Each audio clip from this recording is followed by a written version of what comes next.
আচ্ছা, তাহলে আমরা সবার প্রথমে কি শুরু করছি? ক্লাস 7-এর পরীক্ষা কি আসতে পারে তার সাজেশন দেওয়া শুরু করছি। সবার প্রথমে আমরা কোষে দেখি 2.2 এর মিশ্র অনুপাত তৈরি করা দিয়ে আমরা শুরু করতে চলেছি। আচ্ছা, তাহলে আমরা কি করব? 3-এর এর দাগের অঙ্কটা করব।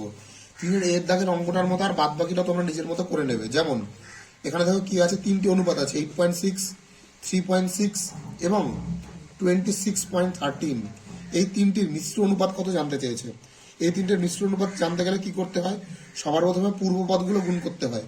আমি কি লিখছি? 8 গুণ 3 গুণ 26 ইস্টু পরের পদগুলো গুণ করতে হয়, 6 গুণ 6 গুণ 13। কেউ আবার নিজের মনে করে এগুলো গুণটা করে দেবে না, তাহলে কিন্তু পরে কাটাকাটি করতে কিন্তু অসুবিধা হবে। সবার প্রথমে আমরা কাটি, 3 দুগুণী 6, আবার এই 2 দিয়ে কাটি 13, এই 13 দিয়ে 13 কাটলাম। আর এখান দিয়ে আবার কাটা যায় 2, আবার এখান দিয়ে কাটা যায় হচ্ছে 2 দিয়ে কাটলে এখান দিয়ে কাটা যায় 4। তাহলে আমার মিশ্র অনুপাত কত এসে গেল? 4:3। ওই চ্যাপ্টারটি 6 নম্বর অঙ্কটা আরেকবার দেখবো। এটা একটু অন্য অঙ্ক বলেছে, বলছে দুটি বাড়ির দামের অনুপাত 4:3। তাহলে আমি কি বলতে পারি? প্রথম বাড়ি ইস্টু দ্বিতীয় বাড়ি, এদের দামের অনুপাত কত বলেছে আমাদের? এদের দামের অনুপাত আমাদের বলেছে 4:3। বলেছে দ্বিতীয়টির দাম 4,20,000। তাহলে এই অঙ্কটাকে আমরা কিভাবে লিখতে হয় দেখে নিই একবার। প্রথম বাড়ি বাই দ্বিতীয় বাড়ি, অনুপাত মানে আমরা কি জানি? ভাগাকারে লিখতে পারি আমরা। আর এটা 4/3। এবার আমাকে দ্বিতীয় বাড়িতে কত বলে দিয়েছে? আমাকে দ্বিতীয় বাড়িতে বলে দিয়েছে 4,20,000 টাকা। আর এখানে আমার কত থাকলো? 4/3। এবার তোমরা দেখতেই পাচ্ছ 4,20,000 আছে নিচে। আমি যদি ওদিকে নিয়ে যাই তাহলে কোথায় চলে যাবে? চলে যাবে হচ্ছে উপরে। 4 গুণ 4,20,000 বাই 3। আমি চলে এটাকে কাটি, 3 1 3, 3 4 12, আর যতগুলো শূন্য আছে শূন্যগুলো লাগিয়ে দেবো। তারপরে 3 4 14 কত? 4 14 কত? ছি ছি ছি ছি। তুষার মনোযোগ দাও, কিন্তু আমি কিন্তু জিজ্ঞেস করবো। আর তোমার নাম কিন্তু ভিডিওর মধ্যে উঠছে কিন্তু। আচ্ছা, তাহলে কত হলো আমার এখানে? আচ্ছা, তাহলে এবার কত হলো? প্রথম বাড়ির দাম হলো 5,60,000 টাকা। বেশিরভাগ ক্ষেত্রে দাম কিন্তু এরকমই থাকবে যে তোমাকে শুধু এইটাই জিজ্ঞেস করবে, শুধুমাত্র প্রথম বাড়ির দাম কত। কিন্তু এখানে আরো একটুখানি এগিয়ে তোমাকে জিজ্ঞেস করেছে যে প্রথম বাড়ির দাম যদি 70,000 টাকা বেশি হতো তবে তাদের দামের অনুপাত কত হতো। দেখো ভালো করে বুঝবে। প্রথম বাড়িটার দাম আমরা বের করেছি 5,60,000 টাকা, কিন্তু বলেছি যদি আরো 70,000 টাকা দাম বেশি হতো তাহলে দাম বাড়লে প্রথম বাড়ির দাম তাহলে কত হতো? প্রথম বাড়ির দাম কত হতো দেখছো? 5,60,000 প্লাস 70,000। যারা করতে পারো না তারা কিন্তু অবশ্যই এরকম ভাবে পাতিয়ে নিয়ে যোগটা করবে। তাহলে বলো, 0 0 0 0 7 6 যোগ করলে কত হয়? 13, হাতে 1, 63। তাহলে 6,30,000 টাকা। এবার তাহলে বলেছে প্রথম বাড়ি আর দ্বিতীয় বাড়ির দামের অনুপাত কত?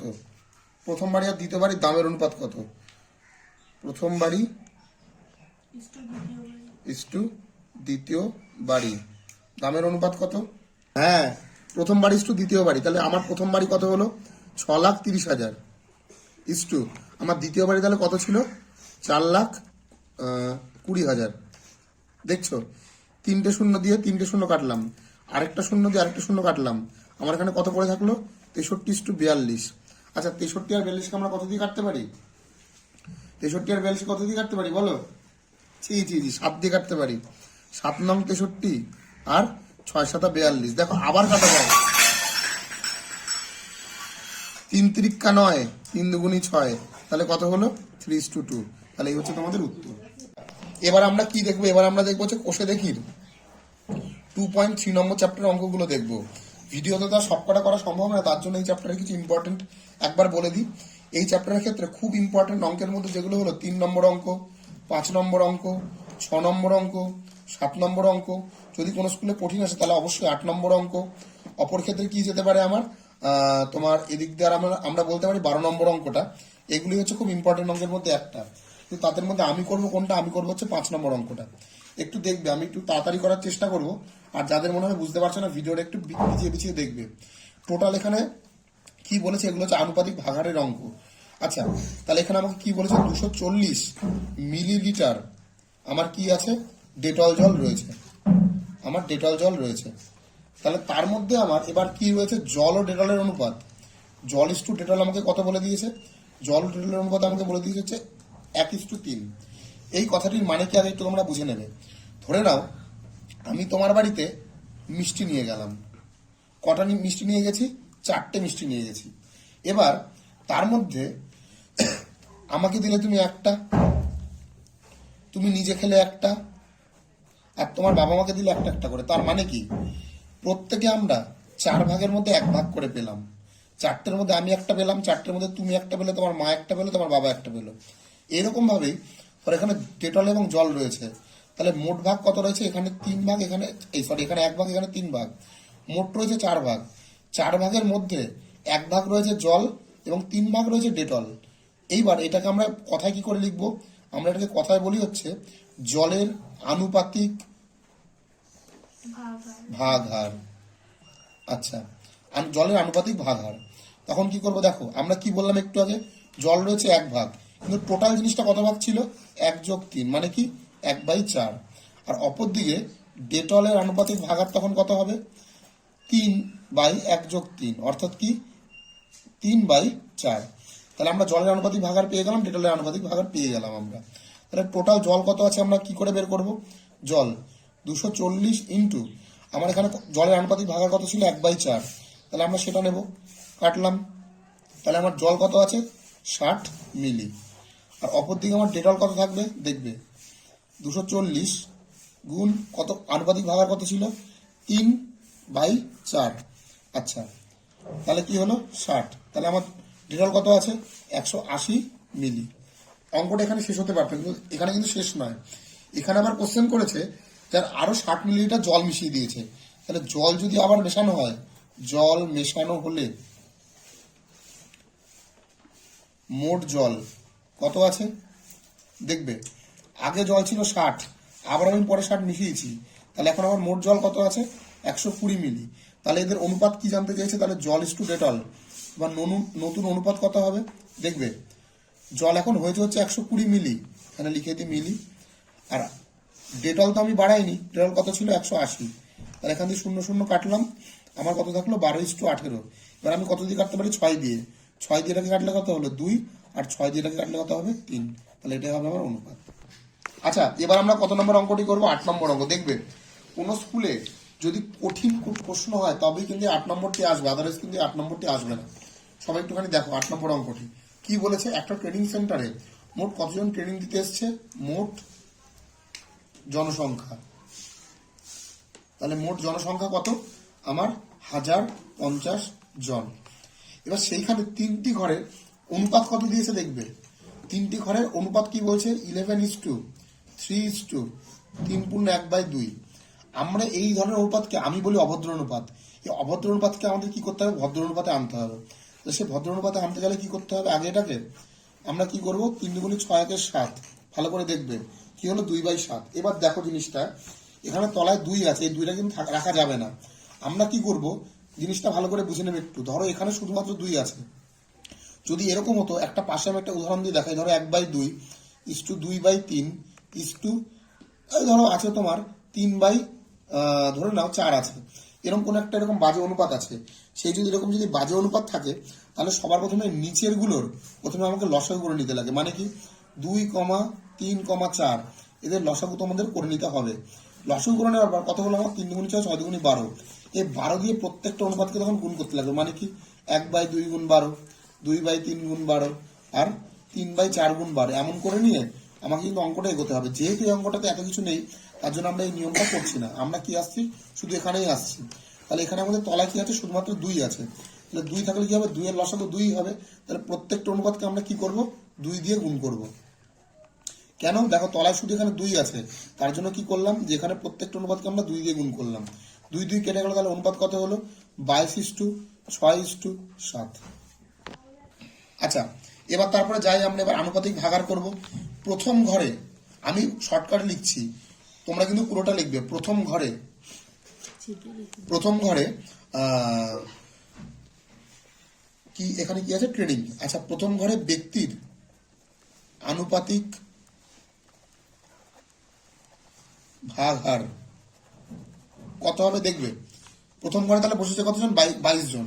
তাহলে আমি কত বলবো? 22 বাই তলায় যতগুলো আছে 22 + 6 + 7 করলে কত হবে 22/35। ঠিক একইভাবে দ্বিতীয় ঘরে বসা ব্যক্তির আনুপাতিক ভাগার কি হবে, তৃতীয় ঘরে কতজন বসেছিল একটু খেয়াল করবে, 6 জন।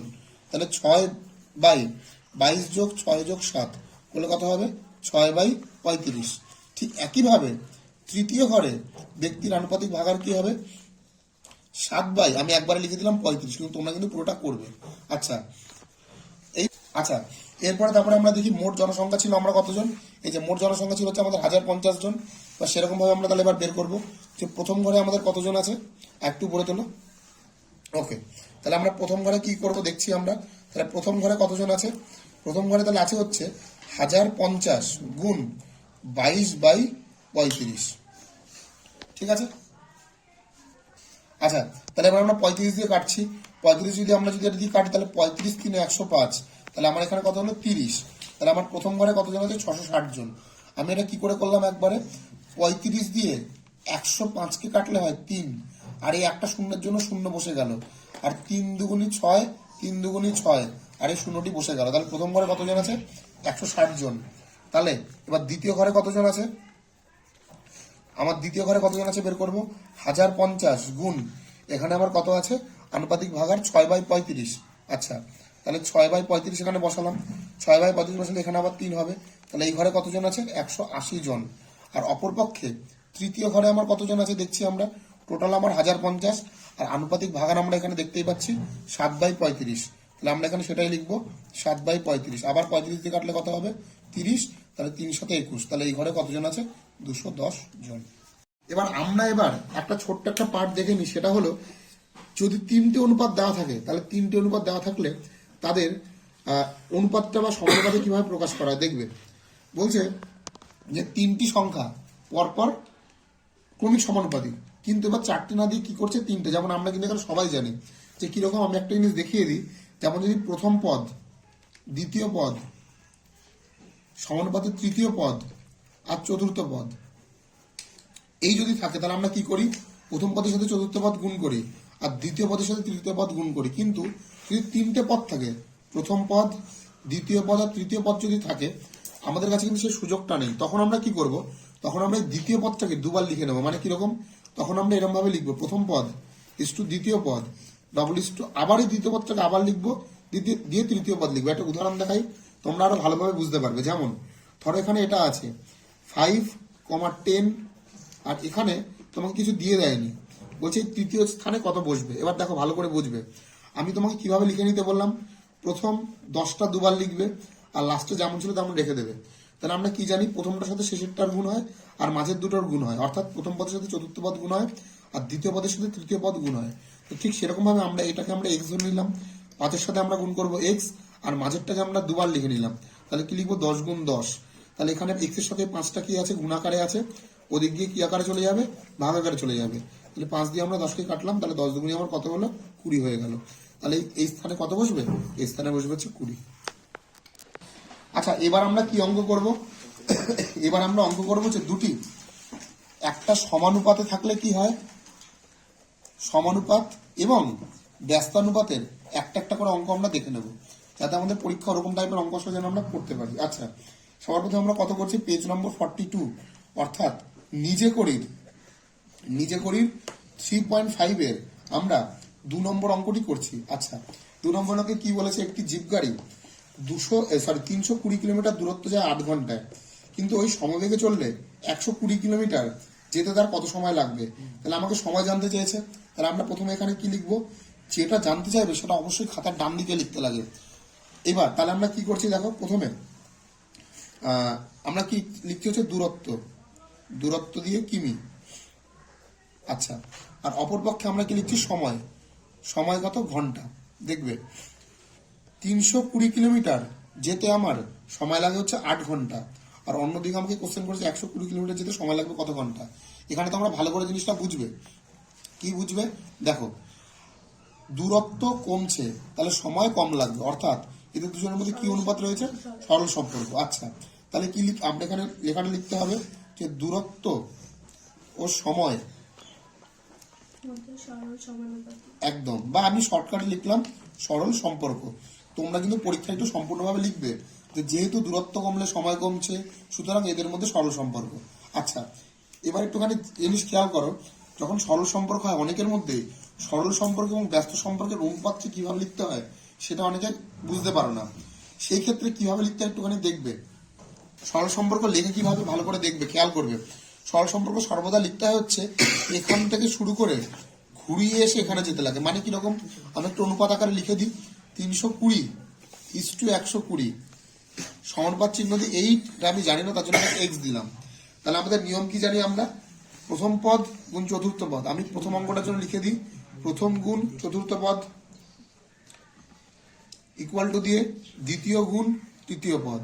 তাহলে আমার প্রথম পদ কত আছে 320, আমরা চতুর্থ পদ জানি না কত এক্স, আর আমার দ্বিতীয় পদ কত আছে 120, আর তৃতীয় পদ আমার কত আছে 8। 320 সাথে এটা কি হবে আছে, গুণাকারে আছে, সুতরাং ওদিক গিয়ে কি আকারে যাবে, ভাগাকারে চলে যাবে। তাহলে এখানে নিলাম 320, কাটলাম 8 দিয়ে কাটলাম 4 8 32, আর এটা দিয়ে কাটলাম 3। তাহলে আমার সময় কতক্ষণ লাগবে, 3 ঘন্টা। আচ্ছা, এবার আবার শুরু করছি। এবার একটা ব্যস্ত অনুপাতের অঙ্ক আমরা দেখবো, দেখে নিই। সেটা হচ্ছে এবার কোষে দেখি 3 নম্বর চ্যাপ্টারের আমরা কত নম্বর অঙ্কটি করতে চলেছি, 2 নম্বর অঙ্কটি আমরা করতে চলেছি। এবার খেয়াল করছো তোমরা, দেখি আমরা কি বলেছে, যে 8 জন লোক 15 দিন একটি কাজ করতে পারে। হিসাব করে দেখি 10 জন লোক কতদিনে করবে। তারা আমাকে জন দুটি বলে দিয়েছে, আমাকে দিন জানতে চাইছে। যেটি জানতে চাইবে সেটা আমি খাতা সবসময় ডান দিকে লিখবো। তাহলে কি করতে বলেছে, 8 জন করতে পারে 15 দিনে। তাহলে কোশ্চেন বলেছে 10 জন করতে পারবে কত দিনে। ভালো করে বুঝবে, কোনো একটি কাজ করতে আমরা জনসংখ্যা বাড়িয়ে দিয়েছি, তাহলে অবশ্যই ভাবে দিন সংখ্যা কি হবে বলো, কমবে। তাহলে সুতরাং এদের মধ্যে কি সম্পর্ক হবে, ব্যস্ত সম্পর্ক। তাহলে তুমি কিন্তু পরীক্ষার খাতায় লিখবে, যেহেতু জন বাড়লে দিন, কোনো কাজ করতে দিন সংখ্যা কম লাগে, সেহেতু তাদের মধ্যে ব্যস্ত সম্পর্ক। এখন আমরা লিখছি জন ও দিন ব্যস্ত সম্পর্ক। এইবার দেখবে ব্যস্ত সম্পর্ক আবার লেখা আমার একটু শর্টকাট ট্রিক্স মনে রাখবে। ব্যস্ত সম্পর্ক লিখতে হচ্ছে এরকম করে, মানে কি, এর অনুপাতটা কিভাবে লিখতে হয়, 10:8, আর আমরা কি জানতে চাই 15:8। একইভাবে প্রথম পদ গুণ চতুর্থ পদ, অর্থাৎ 10 গুণ এক্স ইকুয়াল টু 8 গুণ 15। তাহলে এর সাথে এটা যখন এখানে গুণাকারে আছে, ওদিকে গিয়ে কি আকারে চলে যাবে, ভাগাকারে চলে যাবে। তাহলে এখানে 5 দিয়ে কাটলাম, 3 5 15, 5 দুগুণে 10, আর 2 দিয়ে কাটলাম 4, তাহলে 3 4 কত, 12 দিনে তারা কাজটি সম্পন্ন করতে পারবে। আচ্ছা, এবার আমরা খুব ইম্পর্টেন্ট এবং অনেক বাচ্চার কাছে কঠিন লাগে এমন একটি জিনিসপত্র আমরা দেখতে চাইছি, ঠিক আছে। সেটা হচ্ছে চ্যাপ্টারের নাম কি, চ্যাপ্টারের নাম হচ্ছে সূচক বা সূচকের ধারণা। সবার প্রথমে এই চ্যাপ্টারতে কিছু শর্ট কোশ্চেন তোমরা মনে রেখে দেবে। সেই শর্ট কোশ্চেনটি হলো, কোনো কিছু টু দি পাওয়ার যদি 0 হয়, সেটা ইকুয়ালস টু অলওয়েজ হয় হচ্ছে 1। অর্থাৎ 5 টু দি পাওয়ার যদি 0 কত বলে 1, 6 টু দি পাওয়ার 0 কত বললে 1, 7 টু দি পাওয়ার 0 কত বললে 1। এই হচ্ছে কথা।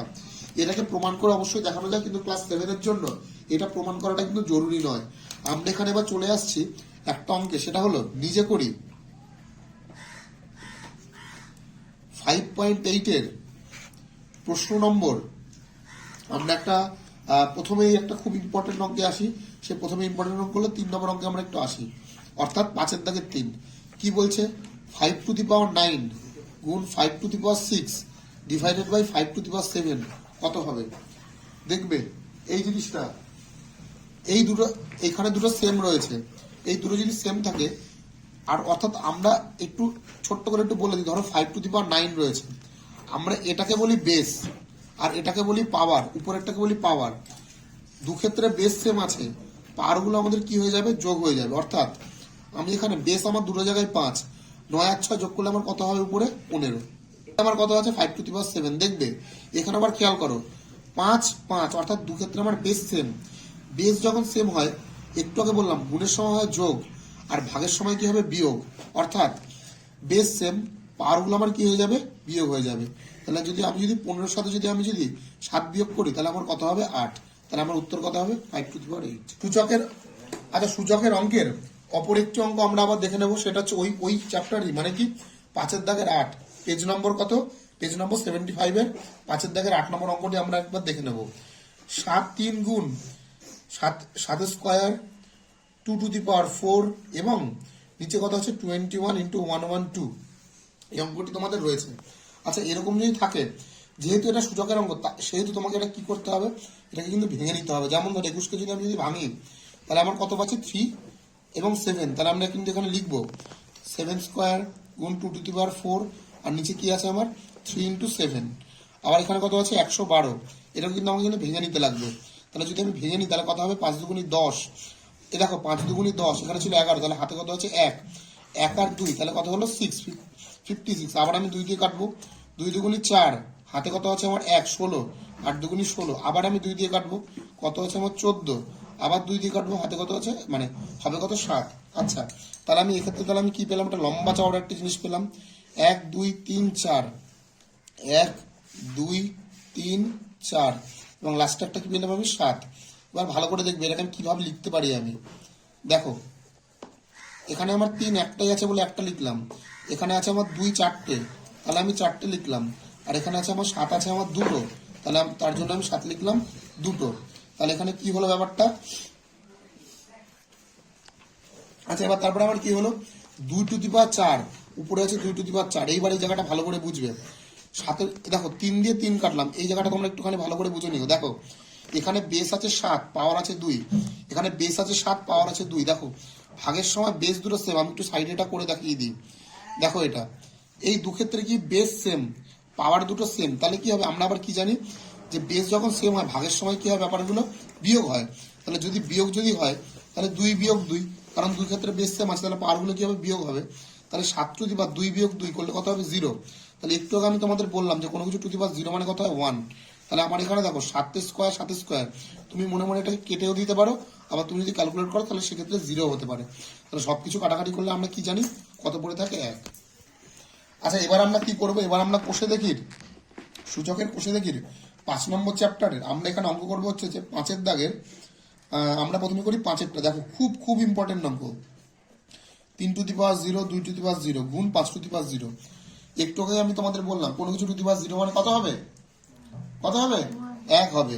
তাহলে 3^0 মানে কত 1, 2^0 মানে কত 1, আর 5^0 মানে কত হবে 1। তাহলে 1 + 1 কত 2, 2-এর সাথে 1 গুণ করলে উত্তর কত হবে 2। খুব ছোট্ট একটু অঙ্ক, খুব ছোট্ট একটু অঙ্ক, কিন্তু কোনো অসুবিধা নেই। তাও কিন্তু এই অঙ্কটা কিন্তু পরীক্ষায় খুবই আসে। তারপর একটা অঙ্ক ছোট্ট করে দেখে নেবে, এবং আমি যে অঙ্কটা দেখাচ্ছি 6 নম্বর, কিন্তু তোমরা প্রত্যেকেই কিন্তু এই 5-এর দাগের 3 নম্বর অঙ্কটা কিন্তু অবশ্যই করে যাবে। আমি ভিডিওতে টাইমের শর্টেজের জন্য এখানে করছি না। তাহলে আমি 6 নম্বর অঙ্কটা একটু করে দেখাই। এই অঙ্কটি রয়েছে হচ্ছে আমার 6 নম্বরের অঙ্ক। আর 6 নম্বরের অঙ্ক যদি এরকম থাকে দেখবে তাহলে আমি কিভাবে করতে পারি। দেখো এখানে আমার বেস রয়েছে 2, এখানে আমার বেস রয়েছে 4, সুতরাং কিন্তু আমরা কিন্তু এখানে অঙ্কটি বেস কিন্তু আমাকে কিন্তু সেম করতে হবে।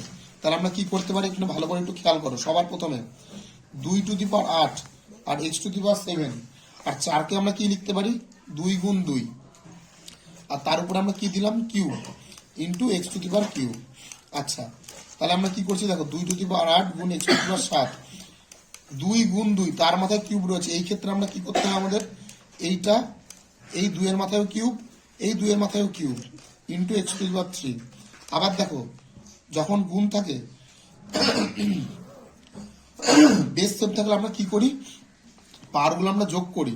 তাহলে আমাদের যদি পাওয়ারগুলো যোগ করা যায় তাহলে 3 + 3 করলে কত হবে 2 এর মাথায় হয়ে গেল 6।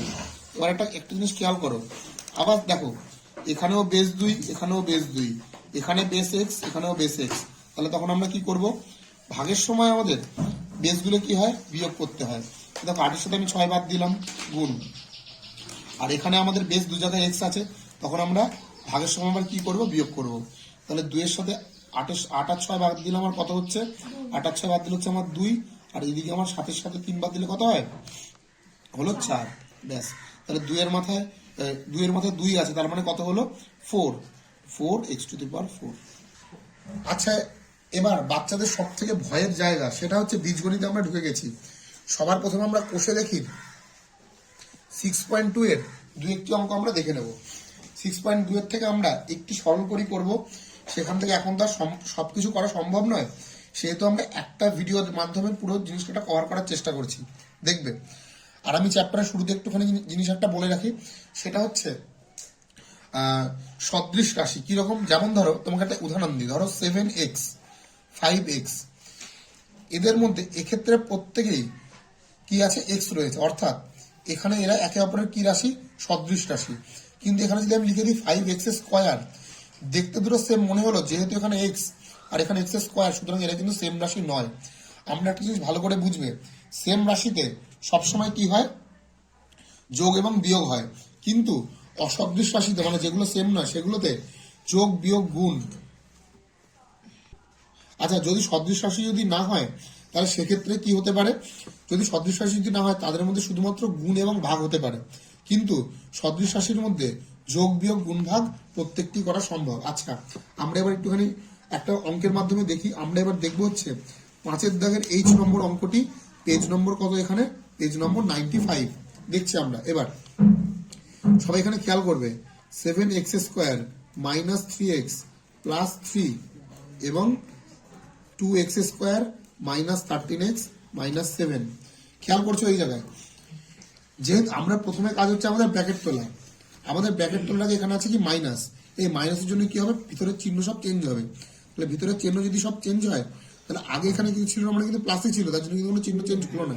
কিন্তু অপরপক্ষে এখানে হলো মাইনাস, মাইনাসের জন্য মাইনাস 2x² মাইনাস মাইনাসে প্লাস, আবার মাইনাসে মাইনাসে প্লাস। এবার দেখবে প্রত্যেক, আচ্ছা এরপরে কি হবে, যেগুলো সদৃশ রাশি সেগুলোকে আমরা একসাথে লিখবো। যেমন দেখবে, একটু প্রত্যেকে খেয়াল করো, এখানে কি আছে x², আমি খুঁজবো আবার x² কোথায় আছে, এখানে আছে x, আমি আবার খুঁজবো x কোথায় আছে, আর যেখানে আছে সংখ্যা এখানে আছে সংখ্যা। প্রত্যেক সেম টাইপের জিনিসগুলোকে আমরা একসাথে লেখার চেষ্টা করবো। মানে কি, 7x² এর বন্ধুকে x² ওয়ালা জিনিস, সেটাকে আমি পাশে লিখবো। আবার এর যে চিহ্ন ছিল সেটাকে কিন্তু নিয়ে আসতে হবে। আবার কি ছিল x, 3x ছিল, 3x টাকে ছিল মাইনাস, সেটাকে নিয়ে আসলাম। এই 3x এর বন্ধুকে 13x, সেই 13x টাকে আমরা কি করলাম, 13x টাকে আমরা নিয়ে আসলাম। দেখবে এবার, আর সংখ্যাতে এখানে ছিল 3 আর এখানে সংখ্যাতে ছিল 7। এবার খেয়াল করো, সদৃশ রাশিতে আমাদের কি হয়, যোগ বিয়োগ হয়। 7x² মাইনাস 2x², অর্থাৎ 7-এর সাথে 2 বিয়োগ করলে আমার কি হবে, 5x²। আচ্ছা, এখানে 7x² আগে কিছু মনে মনে ভাববে কিছু ছিল না, মানে কত ছিল, প্লাস ছিল, প্লাসে মাইনাসে মাইনাস, তার জন্য আমাদের হলো বিয়োগ। যেহেতু বড়টার আগে প্লাস, তার জন্য এর আগেও প্লাস।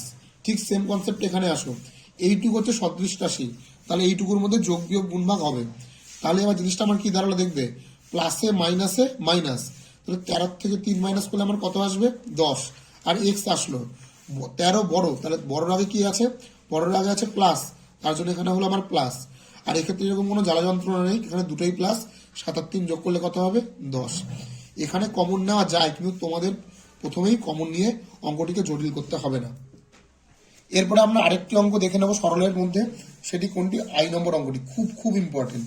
কি আছে, 6a minus 2b minus ab 3a plus b minus ab plus 2ab minus b plus a। আচ্ছা, এই অঙ্কটি তাহলে আমরা কিভাবে করব, দেখবে, সরি আমি এখানে একটা মাইনাস দিইনি, সবার প্রথমে আমি ব্র্যাকেট ওঠানোর কাজ করব। যেই ব্র্যাকেট ওঠানোর যখন আমরা কাজ করব তখন আমাদের কি করব, দেখবে এখানে আগে আছে মাইনাস, অর্থাৎ ব্র্যাকেটের ভিতরে চিহ্ন সম্পূর্ণ চেঞ্জ হয়ে যাবে। এই প্লাসটা কি হয়ে গেল মাইনাস, এই মাইনাসে মাইনাসে কি হয়ে গেল প্লাস, আর এরপরে যা আছে আমরা তাই লিখে দেবো। আচ্ছা, এরপরে আমাদের মেন কাজ কি, বন্ধু বন্ধুকে সবসময় একসাথে রাখা। যেমন এখানে এ একটি বন্ধু, বি একটি বন্ধু, এ বি একটি বন্ধু।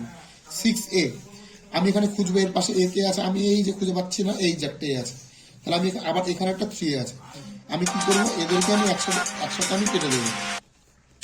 তাহলে আমি কি করবো, এতে এ রাখলাম আর এখানে একটা রাখলাম, রাখার পরে আমি কি করছি, আবার বি বন্ধুগুলোকে একসাথে আনবো। এই যে বি একটা পেয়েছি, এই যে একটা বি পেয়েছি, আর এই যে একটা বি পেয়েছি। আচ্ছা, তারপরে আমি আবার কি করবো, এবি গুলোকে একসাথে আনবো। এই যে মাইনাস এবি প্রথমে একটি আছে, তারপরে আছে হচ্ছে প্লাস এবি, আর লাস্টে আছে হচ্ছে 2ab। আচ্ছা, এবার আমরা কি করবো, 2ab। এবার দেখছো একটু, তোমরা একটু খেয়াল করছো, দেখো 6-এর সাথে আমি 3 বিয়োগ দিলাম, 6-এর সাথে আমার 3 বিয়োগ দিলে কত হবে, 3, 3-এর সাথে আমি 1 যোগ করলাম, যোগ করলে আমার কত হলো 4। আর অপর ক্ষেত্রে এখানে কি আছে, দেখো প্রত্যেকটি আমার কিন্তু মাইনাস আছে, তাহলে প্রত্যেকটি মাইনাস থাকার জন্য 2-এর সাথে আমার 1 এবং 3, কারণ কি প্রত্যেকটি মাইনাস।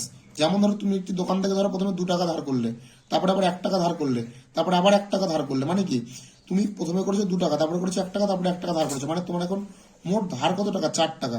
যেহেতু ধার সেহেতু আমরা কি বলছি, মাইনাস দিয়ে, তাহলে সেরকম ভাবে এখানে প্রত্যেক জায়গায় মাইনাস আছে, তার জন্য 2-এর সাথে 1 যোগ করলে 3, 3-এর সাথে 1 যোগ করলে 4, তাহলে এখানে আমার তোমার কত হলো, -4b। আর অপর ক্ষেত্রে এখানে দেখো মাইনাস এবি এবং প্লাস এবি দুটো কি হলো, একে অপরের সাথে কেটে গেল। কেন, কারণ একটা দেখো তুমি ধরো কোনো দোকান থেকে প্রথমে 1 টাকা ধার করেছিলে, পরে আবার 1 টাকা শোধ করে দিয়েছো, তাহলে জিনিসটা কি হবে, কেটে যাবে। এখানেও সেরকম, যে প্রথমে মাইনাস এবি তারপর প্লাস এবি, সেম জিনিস চিহ্নলা, তার জন্য কেটে গেল। আর লাস্টে কি আছে, 2ab, সেই 2ab এখানে বসে গেল। এরপরে ক্লাস 7-এর বীজগণিতের অন্যতম ইম্পর্টেন্ট অঙ্ক, কিন্তু বইতে খুবই কম ভাবে আছে, নিজে করে 6.5 পেজ, অর্থাৎ 97 পেজের একটি অঙ্ক আমি দেখাবো। সেই অঙ্কটা আমি দেখা যাচ্ছে x=2 এবং y=-1, মানে 6.5-এর 3 নম্বর অঙ্কটি। সবাই কিন্তু এই অঙ্কটা একদম পুরো মনোযোগ সহকারে দেখবে। আমি সব থেকে কঠিন অঙ্কটাই দেখাচ্ছি, 3-এর দাগের 3 অঙ্কটা দেখাচ্ছি। কি আছে, x² + 7xy + y²। এখানে খেয়াল করবে জিনিসটা আমার কি দাঁড়াচ্ছে। আমার এখানে আছে x এর ভ্যালু কত, 2, তার জন্য x এর আগে আমি এখানে কত দেবো, 2² প্লাস 7, x আমার কত আছে 2 গুণ 2, y আমার কত আছে -1, তার জন্য -1 প্লাস, আবার y এর জায়গায় আমার কত বসাতে হবে, -1 তার স্কোয়ার।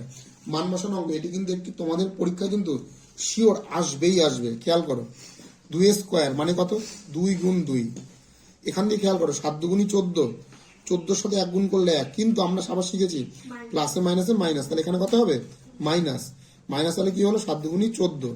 এই জায়গাটা এবার তোমরা খেয়াল করো, -1 স্কোয়ার, এই -1 স্কোয়ার মানে কি, এবার একটু খেয়াল করো, -1 গুণ -1, আমরা কি জানি আবার মাইনাসে মাইনাসে প্লাস, কিন্তু 1 কে 1, তাহলে তার মানে আমরা কি বলতে পারি, -1 স্কোয়ার মানে আমরা কি জানি, শুধু 1। এবার তাহলে আমার কত হলো, 2 দুগুণী 4, -14 প্লাস 1। দেখো বেসিক ভুলে গেলে হবে না, ধরে নাও প্লাসের এই 4-এর আগে কিছু নেই মানে প্লাস আছে, তাহলে আমি যদি শুধু এইটুকুনি আলোচনা করি, তাহলে প্লাসে মাইনাসে মাইনাস, অর্থাৎ 14 থেকে 4 আমার মাইনাস করতে হবে, তাহলে 14 থেকে 4 মাইনাস করলে আমার কত হলো 10, কিন্তু বড়টার আগে আছে আমার মাইনাস, তার জন্য আমি দিতে হলো মাইনাস, আর লাস্টে আমার কত পড়ে আছে +1। আবার খেয়াল করবে, প্লাসে মাইনাসে মাইনাস, অর্থাৎ করতে হবে আমার বিয়োগ, 10-এর সাথে আমার 1 বিয়োগ করলে কত হয় 9, যেহেতু বড়টার আগে মাইনাস আছে তার জন্য আমরা কত দেবো, মাইনাস। ওকে, এবার আমরা দেখে নেব হচ্ছে ক্লাস 7-এর অন্যতম কঠিন এবং সুন্দর এবং ভালো চ্যাপ্টার 6.3, অর্থাৎ পেজ নম্বর 108 পেজে আমরা কিছু গুণ দেখে নেব। কিছু না, সময়ের ক্ষীণতার জন্য আমরা শুধুমাত্র একটা গুণই দেখব, সেটা হচ্ছে আমরা 2-এর দাগের আমরা এখানে গুণটা দেখে নেব, হচ্ছে n নম্বর গুণটা আমরা দেখে নেব। কি আছে, 2x + 3y, এর সাথে আমাকে গুণ করতে কত বলা হয়েছে, 5x - y। প্রথমেই খেয়াল করে, বাচ্চারা অনেকে গুণ করতে ভয় পাও, এতে ভয় পাওয়ার কিচ্ছু নেই। আমরা কি লিখবো দেখো, প্রথমটার সাথে পুরোটা গুণ করব। আমি একটা দেখাই, তোমরা আশা করি এর আগের যেই সহজ গুণগুলো ছিল সেগুলো বুঝে যাবে। 2x দিয়ে আমি পুরোটাকে গুণ করলাম, এরপরে আমি কি করব, এখানে আছে আমার প্লাস, তার জন্য আমি দেবো এখানে প্লাস, প্লাসের পরে আছে আমার 3y দিয়ে আমি এবার পুরোটাকে গুণ করব। এবার তুমি খেয়াল করো, একবার আমি এটাকে দিয়ে এটাকে গুণ করব, একবার আমি এটাকে দিয়ে পুরোটাকে গুণ করব, একবার আমি এটাকে দিয়ে এটা গুণ করব, একবার আমি এটাকে দিয়ে পুরোটা গুণ করব। 2 এর সাথে 5 গুণ করলে কত হয় 10, আর x এর সাথে x গুণ করলে আমার কত হয় x এর স্কয়ার। y এর আগে কিছু নেই মানে 1 আছে, তার মানে 2 এর সাথে 1 গুণ করলে আমার কি হবে 2, আর x আর y গুণ হয় না, তার জন্য x এর পাশাপাশি লিখে দিলাম। তারপরে চলে আসো প্লাস, দেখবে 3 এর সাথে 5 গুণ করলে আমার কত হবে 15, আর y আর xy, এখানে দেখো x আর y, তাহলে আমি লিখে দেবো xy। আবার এখানে প্লাসে মাইনাসে মাইনাস, এখানে কিছু ছিল না মানে 1 ছিল, 3 × 3, আর y এর সাথে y গুণ করে তখন কত হবে y স্কয়ার। দেখো তুমি কিন্তু অনেকে কি করবে, এই জায়গায় কিন্তু গুণ ভাগ করা শেষ করে দেবে, কিন্তু এখানে কিন্তু শেষ করলে হবে না। দেখো xy সদৃশ রাশি আছে, এখানে আছে সদৃশ রাশি, তার মানে হচ্ছে দেখবে এখানে আছে প্লাস, এখানে আছে মাইনাস, তাহলে প্লাসে মাইনাস হবে মাইনাস, অর্থাৎ 15-এর সাথে 2 আমরা কি করব, বিয়োগ করব। 15-এর সাথে 2 বিয়োগ করলে কত হবে আমার 13, আর xy যেমন ছিল তেমন থেকে গেল, কিন্তু বড়টার আগে আছে প্লাস, তার জন্য আমি এখানে দেবো হচ্ছে প্লাস -3y²। এইটা হবে হচ্ছে তোমার উত্তর।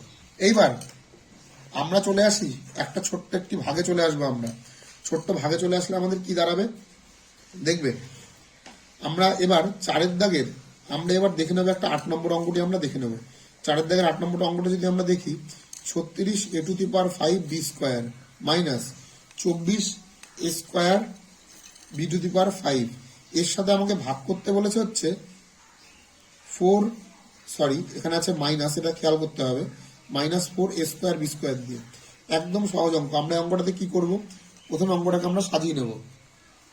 কিরকম ভাবে আমরা সাজিয়ে নেব, 36a5, এবার তাহলে আমি ভাগের ক্ষেত্রে কি দেখছি, এখানে আমার এটা রয়েছে 24a² b টু দি পাওয়ার 5। এটা ভাগে দিতে বলেছে, তার জন্য আমি নিচে আমি ভাগ লিখলাম।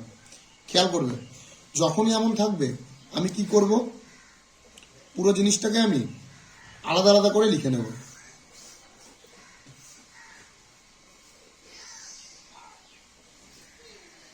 আর নিচে আমার কত আছে, 4a² b²। এবার দেখবে একদম সহজ জিনিসটা, 4 দিয়ে কাটবো, 4 নং 36। এইবার খেয়াল করবে মনে মনে, উপরে আছে তোমার 5টা এ, নিচে আছে 2টো এ। সূচকের নিয়মে কি শিখিয়েছিলাম, বেস বেস সেম, তাহলে পাওয়ারের সময় কি হয়, এটা বিয়োগ হয়, তাহলে পাওয়ারের সময় বিয়োগ হয় এটা কি হবে 3। কিন্তু বীজগণিতের অঙ্ক এটা তোমার একবারে করে দিলেই চলে। দেখছো, তাহলে আমি এখানে কি লিখবো, আর এখানে আছে b², উপরে আছে b², তার জন্য এটা কেটে গেল, তাহলে পড়ে থাকলো কি 9। এই মাইনাসের জন্য একটা মাইনাস, এই মাইনাসের জন্য একটি মাইনাস, উপরে ছিল 5টা, নিচে ছিল 2টো, হবে কটা 3টে, ব্যাস। মাইনাসে মাইনাসে প্লাস, 4 দিয়ে কাটছি, 4 6 24 হয়ে গেল 6। উপরে আছে 2টো, নিচেও আছে 2টো, কেটে গেল, কিন্তু উপরে আছে 5টা, নিচে আছে 2টো, কমে গিয়ে কটা হলো 3টে। এইভাবে হচ্ছে তোমার উত্তর। আচ্ছা, এই পুরো সম্পূর্ণ পরের 12 নম্বর চ্যাপ্টার থেকে আমাদের কিন্তু ব্যাচে সম্পূর্ণটা করানোই ছিল। তা সত্ত্বেও আমরা দু একটা একটু অঙ্ক দেখিয়ে দিই যেগুলো একটু আসার মতন। সেক্ষেত্রে আমরা পেজ নম্বর 156 অর্থাৎ কোষে দেখি 12.1, কোষে দেখির 12.1 নম্বর চ্যাপ্টারে আমরা একটি অঙ্ক করাবো। কোনটা করাবো বলো? 7 দাগের 1 না 2? 7 দাগের 2 করাই অবশ্যই। 7 দাগের 2 কিন্তু পরীক্ষায় কিন্তু আসার মতন অঙ্ক। দেখবে 3p plus 2q minus 4r তার square plus 2 into 3p plus 2q minus 4r into 4r minus 2p minus q। খাতায় ধরছে না, ভাবো অঙ্ক। 4r minus 2p minus q তার স্কোয়ার। খেয়াল করবে, এবার এই অঙ্কটা কিন্তু খেয়াল করার অঙ্ক, কিন্তু দেখো কিভাবে খেয়াল করবে। এই যে রাশিটা, এই রাশিটাকে আমি ধরলাম a, তার মানে আমার হচ্ছে a স্কোয়ার। খেয়াল করবে, দেখো প্লাস 2, দেখবে এই রাশিটা এবং এই রাশিটা সেম, কিন্তু এখানে স্কোয়ার ছিল তার জন্য স্কোয়ার দিয়েছি, তাহলে এখানে কি দিলাম a। আবার দেখো এই রাশিটা সেম, তাহলে 2 এর সাথে এই দুটো গুণাকারে আছে। দেখো ভালো করে খেয়াল করো, 2 এর সাথে এটাও গুণাকার আছে, এটাও গুণাকার আছে, 2a। আমি যেটাকে যদি b ধরি, তাহলে এখানে আমি লিখতে পারি এটাকে প্লাস দিয়ে b স্কোয়ার। কিন্তু এখানে সেম রাশিটা আমার এখানেও আছে, এটা a এটা b আমি লিখতেই পারি, কারণ এটার সাথে এটা সেম, এটার সাথে এটা সেম। তাহলে দেখো 2 এর সাথে এই দুটো গুণাকারে আছে, তার জন্য আমরা কি লিখলাম 2ab। কারণ দেখো 2 এর সাথে এটা গুণাকারে আছে, তাহলে এখানে 2 এর সাথে a এবং 2 এর সাথে b গুণাকারে আছে, ঠিক আছে। তাহলে a square plus 2ab plus b square, এটা কার সূত্র হয় তোমরা প্রত্যেকেই জানো, a প্লাস b তার হোল স্কোয়ারের সূত্র। তার মানে কি, প্রথমেরটা শেষেরটা যোগ করে তার স্কোয়ার। তাহলে দেখবে প্রথমে আছে এইটা, কি আছে প্রথমে 3p plus 2q minus 4r সূত্রের যোগ, আর বিতে কত আছে 4r minus 2p minus q তার স্কোয়ার। যেহেতু এখানে প্লাস আছে সেহেতু এখানে ব্র্যাকেট দিয়ে আর কোনো বড় করার দরকার নেই। একটু আগে তোমাদের আমি দেখিয়েছি বন্ধুদের একসাথে রাখতে লাগে। দেখো p এর বন্ধু p এর বন্ধুকে আমি একসাথে রাখলাম, আগে মাইনাস হয়ে যাওয়ার জন্য মাইনাস। কিউর বন্ধু কিউ, এই কিউর বন্ধুকে একসাথে রাখলাম। কিন্তু এবার তোমরা একটু খেয়াল করো, একই জিনিস 4r, একটার আগে মাইনাস একটার আগে প্লাস, তার জন্য দুটো আমি কেটে দিলাম। আর উপরে যেমন স্কোয়ার ছিল তেমন স্কোয়ার। এবার দেখবে p এর সাথে 3p এর সাথে 2p, তিনটের সাথে দুটো বাদ দিলে আমার কটা পড়ে থাকে একটা। আর অপর দিকে এখানে 2, এখানে কিছু নেই মানে 1 আছে, 2 এর সাথে 1 আমার বাদ দিলে কত পড়ে থাকে 1, তাহলে তার স্কোয়ার। আচ্ছা, এই চ্যাপ্টারের অন্যতম গুরুত্বপূর্ণ জিনিস যে কোনো একটি জিনিসকে দুটি বর্গের অন্তরূপে প্রকাশ করা। যেমন বলছে এক্স কে দুটি বর্গের অন্তরূপে প্রকাশ করে, এরকম যদি অঙ্ক তোমাকে দেয় একদম সহজ, প্রত্যেকেই পারো। তাও একবার আমি দেখিয়ে দিই, দুটি বর্গের অন্তরূপে মানে কি। দেখো এটা একটি বর্গ, এটিও একটি বর্গ, ধরে না কোনো একটি বর্গ, তার অন্তরূপে প্রকাশ করতে বলেছে। মানে এখানে কোনো একটি জিনিস থাকবে, এখানে কোনো একটি জিনিস থাকবে, তাদের বর্গের অন্তর মানে বিয়োগফল রূপে অঙ্কটাকে প্রকাশ করতে বলেছে। তুমি এক্স কে এইভাবে কি করে প্রকাশ করবে সেটি দেখানোর অঙ্কটি আমি তোমাকে দেখাচ্ছি। দেখো দুটি বর্গের অন্তরূপে প্রকাশ করা মানে তুমি এখানে কিন্তু দুটি সূত্র জানো, ভালো করে বুঝবে। কি কি তুমি সূত্র জানো? দেখো তুমি এবি সূত্র জানো, এবি সূত্র তোমরা কি জানো, a প্লাস বি বাই 2 তার whole square minus a minus B by 2 তার হোল স্কোয়ার। দেখো দুটো জিনিসের বর্গের অন্তর। আরেকটা তুমি জানো 4ab, 4ab সূত্রে তোমরা কি জানো, a প্লাস বি তার হোল স্কোয়ার মাইনাস এ মাইনাস বি তার হোল স্কোয়ার। তুমি দুভাবেই এই এক্স কে বর্গরূপে প্রকাশ করতে পারো, কিন্তু আমি বলবো সহজে অঙ্কটি করার জন্য আমি এখানে কি করব, এক্স কে একটা জিনিস দিয়ে গুণ করে নেবো। যেমন আমি লিখলাম এক্স গুণ 1, তাহলে এক্স এর সাথে 1 গুণ করলে এক্সই থাকে। তাহলে এই জিনিসটাকে দেখো আমরা এরকম ভাবে মনে মনে ভাবতে দিতে পারি, যেটা এ বি মানে এ গুণ বি। তার মানে এ গুণ বি যদি আমি ভাবি, তাহলে তোমার এখানে এ হয়ে গেল এক্স আর বি হয়ে গেল 1। তাহলে এ গুণ বি, এ গুণ মানে কত, এ ছিল এক্স আর গুণ 1, এরকম ভাবে আমরা ভাবতেই পারি। তাহলে আমরা এটা কি ভেবে নেবো, এক্স গুণ 1। এবার অঙ্কে আসছে, দেখো এক্স গুণ 1 যদি হয়, তাহলে সেক্ষেত্রে আমার মানটা কি লিখবো, দেখো এ বি সূত্র দিয়ে যেমন ছিল যে এক্স প্লাস 1/2 তার হোল স্কোয়ার, আর অপরদিকে এক্স মাইনাস 1/2 তার হোল স্কোয়ার। ব্যাস, এ বি কে এক্স কে খুব সহজে আমরা বর্গের অন্তরকে প্রকাশ করে নিলাম। আর এটা যদি অঙ্ক দিয়ে দেয় 36, তখন আমরা এটাকে কি লিখে নেবো, ধরো এরকম আমরা দুটো বর্গের অন্তরূপে প্রকাশ করে নেবো। ধরো 4 নং 36 এমন ভেঙে নেবো। ব্যাস, তারপরে আমরা তাই লিখে দেবো যে 4 যোগ 9/2 তার হোল স্কোয়ার মাইনাস 4 বিয়োগ 9/2 তার হোল স্কোয়ার। তো অনেকে এখানে মনে করতে পারে এখানে ছোট আছে এখানে বড় আছে, এটা চেঞ্জ করে তুমি এরকম লিখতে পারো যে 9 গুণ 4ও লিখতে পারো তুমি। তখন 9 গুণ 4 লিখলেও তোমার উত্তর তখন কি দাঁড়াবে, যে 9 যোগ 4/2 তার হোল স্কোয়ার মাইনাস 9 বিয়োগ 4/2 তার হোল স্কোয়ার। 12.2 চলে আসছে, আমরা কষে দেখি। 12.2 এর প্রত্যেকটি অঙ্ক গুরুত্বপূর্ণ, কিন্তু আমি এখানে প্রত্যেকটি অঙ্ক অবশ্যই এখানে দেখাবো না। আমি এখানে শুধুমাত্র সব থেকে ইম্পর্টেন্ট অঙ্কটি অর্থাৎ 3 দাগের 6 অঙ্কটা আমি একবার দেখিয়ে দেবো। দেখো এখানে কি আছে, 5x plus 1/x equal to 6 আছে, আর আমাকে মান জানিয়ে দিয়েছে কত, 25x² plus 1/x² equal to 26 আমাকে প্রমাণ করতে দিয়েছে। দেখবে এটা আমাকে বলা আছে, এটা আমাকে প্রমাণ করতে দিয়েছে। আমি অঙ্কটা কি করব, এই অঙ্কটার থেকে এটা আমার খাতার বাদিকে আছে, তার জন্য আমরা এটা কি লিখবো, বাম পক্ষ। বাম পক্ষ বলে আমি কি লিখবো, দেখো 25x² প্লাস 1/x²। এবার দেখো আমি এটাকে সূত্রের আকারে নিয়ে যাব। 25x² মানে আমরা এটাকে সূত্রের আকারে নিতে গেলে আমি কি লিখতে পারি, 5x তার হোল স্কোয়ার লিখতেই পারি, আর 1x² আছে, তাহলে এটাকে আমরা কি লিখতে পারি, 1/x তার হোল স্কোয়ার। যে স্টেপটি করবে না তাকে কিন্তু নাম্বার দেওয়া হবে না। a² প্লাস b² সূত্র আমরা কি জানি, a² প্লাস b², এর আমরা সূত্র কি জানি, দেখবে a plus B whole square minus 2ab, আর আরেকটা আমরা কি জানি এর সূত্র, a minus B whole square plus 2ab। কিন্তু দেখো এখানে যেহেতু অঙ্কে প্লাস দিয়ে ভ্যালু দেওয়া রয়েছে, সেহেতু আমরা অঙ্কটা এখানে কোন সূত্র নেব, প্লাসের সূত্রটিই নেব। তাহলে এখানে আমার কি হলো, আমরা প্লাসের সূত্রটা যদি নিই, a plus B whole square minus 2, a কত ছিল আমার 5x আর b কত ছিল আমার 1/x, এটা ছিল। দেখবে প্রথমে আমি x দিয়ে x কেটে দিলাম, 5x প্লাস 1/x এর ভ্যালু আমাকে কত বলে দিয়েছিল অঙ্কে, 6 আমাকে বলে দিয়েছিল। তাহলে আমি এখানে 6 বসাবো, 6² আর 5 দুগুণি, এখানে 5 আর 2 আমার বেঁচে ছিল, 5 আর 2 বেঁচে থাকলে আমার কত হবে, 5 দুগুণি 10, 6² এই কথার অর্থ কি 36, আর 36-এর থেকে 10 বাদ দিলে আমার কত হয় 26। তাহলে দেখো আমাকে যেটা প্রমাণ করতে দিয়েছিল 26, সেই 26টা আমরা প্রমাণ করতে পারলাম। তাহলে আমরা লাস্টে কি লিখবো, বাম পক্ষ ইকুয়াল টু ডান পক্ষ প্রমাণিত।